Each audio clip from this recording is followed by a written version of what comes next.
அனைவருக்குமே வணக்கம். சற்று முன் கிடைத்திருக்கக்கூடிய ஒரு மிக மிக முக்கியமான செய்தி ஒன்று வெளியாகியுள்ளது. சற்று முன் உதயநிதி ஸ்டாலின் வீட்டில் போலீஸ் குவிப்பு, பரபரப்பு, இது மாதிரி செய்திகள் வெளியாயிருக்கு. ஸோ இன்று காலையில் பார்த்தீங்கன்னா உதயநிதியுடைய ஸ்டாலினுடைய வீட்டில் போலீஸ் குவிக்கப்பட்டு அமலாக்கத்துறை அதிரடியாக களத்தில் இறங்கியிருக்காங்க. ஏற்கனவே இந்த டாஸ்மாக் உடைய நிறுவனத்தில் இவருடைய பேரும் அடிபட்டு இருந்தது.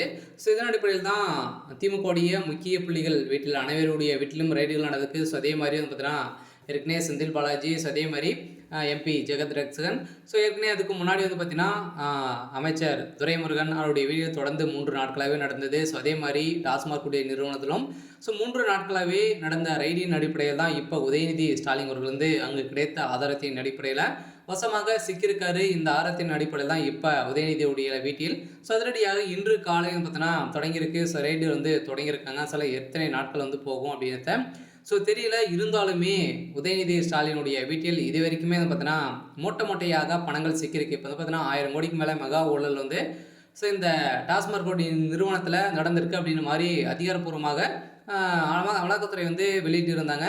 இருந்தாலுமே மறைமுகமாகவே பார்த்தீங்கன்னா நிறைய ஊழல் நடந்திருக்கு. நிறைய டாஸ்மாக் கூடிய ஆலைகள் நடந்துட்டு வருது. ஸோ அலுவலக அரசுக்கு பார்த்தீங்கன்னா எதிராக நிறைய டாஸ்மாக் நிறுவனங்கள் நடந்துட்டு வரும் நிலையில் இப்போ அதிரடியாக அதில் கிடைக்கப்பட்ட ஸோ ஊழலின் அடிப்படையில் இப்போ அதிரடியாக திமுகவுடைய தலைமையகமே வசமாக சிக்கி கொண்டு இருக்காங்க. ஸோ இந்த நிலையில் தான் உதயநிதி ஸ்டாலினுடைய கதை ஒட்டுமொத்தமாக முடிய போகுது.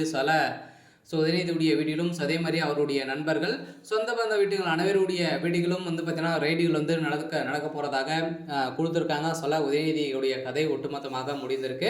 ஸோ இதை பற்றி இந்த வீடியோவில் பார்க்கலாம். ஸோ அதுக்கு முன்னாடி நம்ம சேனலுக்கு இப்போ தான் முதல் முறையாக வந்திருக்கீங்க அப்படின்னா மறக்காமல் நம்மளுடைய சேனலை சப்ஸ்கிரைப் பண்ணி பாருங்கள். ஸோ வாங்க வீடியோக்குள்ளே போகலாம். ஸோ பார்த்தீங்கன்னா ஏற்கனவே உதயநிதி ஸ்டாலின் அவர்கள் நிறைய பிரச்சனை. அவர் பார்த்தீங்கன்னா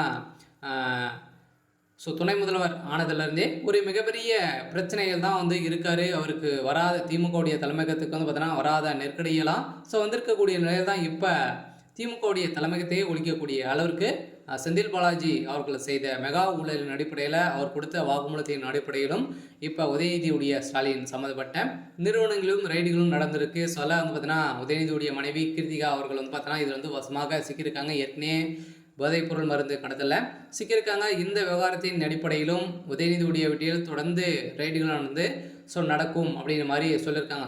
வருகின்ற சட்டமன்ற தேர்தலுக்குள்ளே திமுகவை மன்னராட்சியை ஒட்டுமொத்தமாக ஒழிக்க வேண்டும் அப்படின்ற ஒரே நோக்கத்தோடு தான் பார்த்தீங்கன்னா நிறைய எதிர்கட்சிகள் அனைவருமே செயல்பட்டு வராங்க. ஸோ இந்த நிலையில் தான் உதயநிதியுடைய வீட்டில் அதிரடியாக இன்று போலீஸ் குவிக்கப்பட்டிருக்கு அப்படின்ற மாதிரி தகவல் வெளியாக இருக்குது. சரி, ஓகே. ஸோ இன்னைக்கான அப்டேட் பார்த்தீங்கன்னா இதுதான். ஸோ மறக்காமல் நம்மளுடைய சேனலை சப்ஸ்கிரைப் பண்ணி சப்போர்ட் பண்ணுங்கள். தேங்க்யூ.